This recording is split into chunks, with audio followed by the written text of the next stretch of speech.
what has the government done to support people with disability during the COVID time in your country? Once again, to say about government support, actually, I'm not that much involved in government sector, and honestly, I haven't seen much support from government during this pandemic.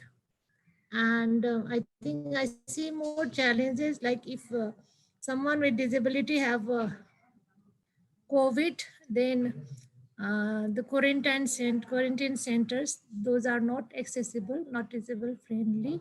Uh, Maybe some relief they have provided, but besides that, I don't think much things had happened for people with disability.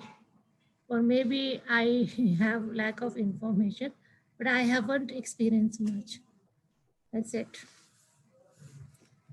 Thank. So the thing is, in our country, the government allocated some allowance, financial, like they gave some money to the people with disability one time, and that was not enough because the amount was very little.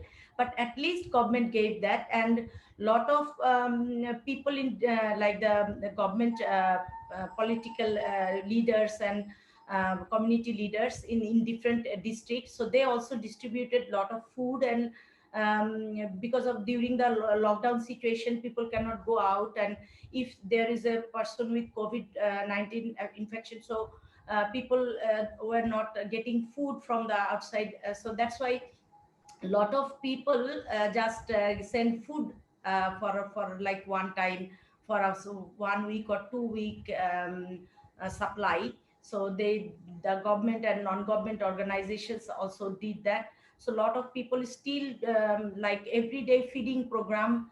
A lot of organizations are running feeding program, and also like if, very like rice and potatoes and some groceries. So once for a month they can get it. So still a lot of initiatives are going on in government and non-government level. And also I would like to share one thing, is that the one good thing happened during this time is a lot of online platforms are now talking about disability issues. So physical disability, special needs children's, like autism and other platforms, they're coming forward to raise this issue to make everything accessible. So government is now getting this information through us. So I think these are some good things that we are doing with the government. um, and thank you, Tien. If you just share the question, then I can, if it is to me, I can answer, or I can share my slides. This is about my current work that I'm doing after returning home. So I'm just I just have a short description that I'm a managing director of Positive Thinking. It's in a special needs school, and I just did my occupational therapy in BSc, and then masters in special education from Flinders University. So everyone hearing me? Can everyone hear me? Yes. I can hear you. Okay, thank you. Thank you. So this is my school. So after coming to Bangladesh in February, we start classing because the school was already going on. So last 2 years they're continuing the school. So after I came back, I joined the school, but we in since February 28, we have to close all the school and everything. Then I have to go online mode. So I supported all the clients from different part of Bangladesh, and even the students from my school. So I was giving them online classes, and in some cases, these children are not like friendly with the screen. Like, so that's why we had to work with the families, teaching them how to work with their children at home. And because 2nd April was World Autism Awareness Day, so every year we have a lot of social event. But this year, because of the pandemic, we cannot do anything. So what we did, I was invited by a TV channel to talk about this. And and as you know that there is no video where we can show the children with a special need how to maintain the health and safety measure and social distancing. So then I did this video. I make this video for children with special need, like how to do the hand washing and social distancing, cover their faces, and spend time with the family so that they can get a direct information. So this video is in YouTube. You can see the link if you want to see the video and share it with the children. You can do it. And also this is one series program I'm doing with one online TV. So it is this series is about special needs children, so special talk for special needs children. So this is every Saturday I'm doing this. In like almost I have done 13 episodes. Now we are moving to other episodes. So we are talking about early intervention and all the like schooling and communication and behavior issues. So every week I have this program with the channel.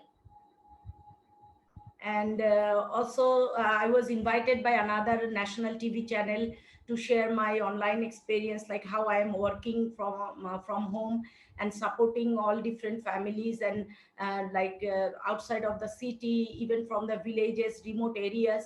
So they invited me to talk about all these things and the next planning, how we should start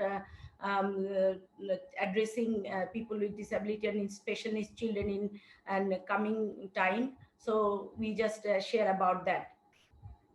And also some other online platform also invite me so I can see I've been talking to all of different platforms. As one platform was it was for the people with disability, so they share our stories and our thoughts about accessibility and inclusion.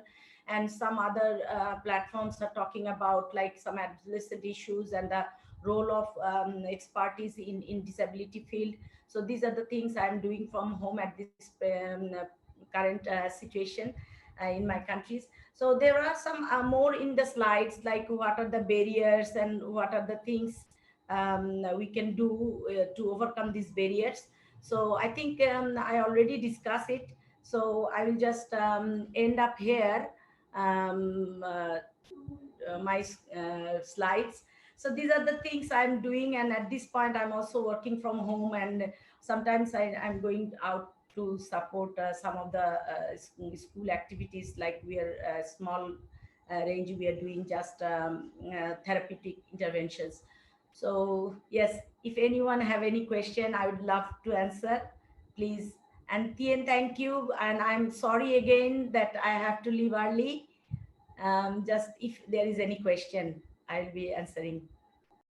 Yes, okay, thank you, Nupur. So yeah, if you, because you have to leave soon, so I'm not sure if you can see the Tommy's question. So if you can answer it now or later, just let me know. So if you answer it later, I will let. Can you read the question, please? Can you Yeah, read? the questions is to our speakers. What is your government response to your difficulties during COVID time? So we already, you already share about that. But the second one is what you or people with disability in your country have done to advocate for your rights. Are there anyone can share the positive point from this situation? Yes. I just shared that I already mentioned that a lot of platforms are now talking about inclusion and addressing this COVID-19 situation in more accessible information. So we are talking to government that they should have more accessible like shelter home. People mentioned about the shelter homes and accessible testing areas and also information regarding this. So people are trying to talk about these issues at this point. Thank you, everyone. And I will definitely see the video and I will see your current activities to live. Thank you, everyone. Okay, thank you, Nupur. Thank you for joining today. So, hope you stay well and safe in this time. So maybe we will see each other next time. I'm not sure Kang is here. Can you hear me? Yeah, I'm Yeah. Tom. First of all, just thank you for your questions. Um, so I think that's like the situation quite similar to the other countries like Nepal or the other people already shared, like unemployment and financial issues. And I want to ask more about the challenges the people with disability in Vietnam have to face is social isolation, because like during the COVID-19, especially the last April, is very tough in Vietnam, and so people have to stay at home, and then they are not allowed to go out. And for example, in my center, it is a social protection center where I am working, and people who are out and people with disability have to stay there, and no one is allowed to come to visit them. Is it around 1 or 2 months? They just stay alone in the center. They felt really stressed and depressed about it. And let's talk about the government policy to respond to it. The Vietnamese government, they provide the really like a funding for people who live in disadvantages, like enough for them to have the basic needs, like I don't remember exactly how much. Maybe it's more than 1 million dong per month, especially for people with disability, because they are not allowed to go to work. And in Vietnam, people I think they have done a lot of policies for me. Because I just come back and during the COVID-19, I didn't do anything for about the advocacy, but the other organization, they did a lot of things, like Australian Awards Scholarship Alumni Network in my country. They did a lot of Zoom, a lot of meetings, and talk about the difficulties and challenges that people with disabilities have to face because of the COVID outbreak. And I think people, the general people and government, they understand about it. And at the end of the year, so now is the situation in my country is much better, and people can come back to work as normal. Yes, definitely. I would be very happy to share, that so far Flinders University has been offering support. And personally, I don't think there is any specific help that Flinders can offer in addition to whatever it's offering us, because they are constantly keeping us updated. Teachers have been very supportive during this time. I have been constantly in touch with ISS. Like, I have been receiving their emails. Whenever I had something to share, there were people to answer my questions and queries. So I think so far everything is going pretty well for me, actually. During this COVID time, that foods that have like some online activities or something like that to support the members. Okay. Yes, FUSDA has been organizing a number of online activities, specifically using Zoom, more in the previous semester, because that was a sudden change.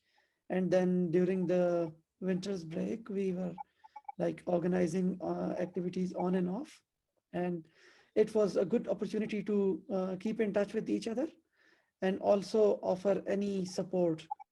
Um, Moreover, we have been on personal level, we have been like in touch with each other. I need to leave in a few minutes. I will back soon. Zoomus has new window. So yeah, it has enabled us to share, although virtually, but share experiences and sometimes like difficulties. So I think it's a good way of communication and interaction with friends.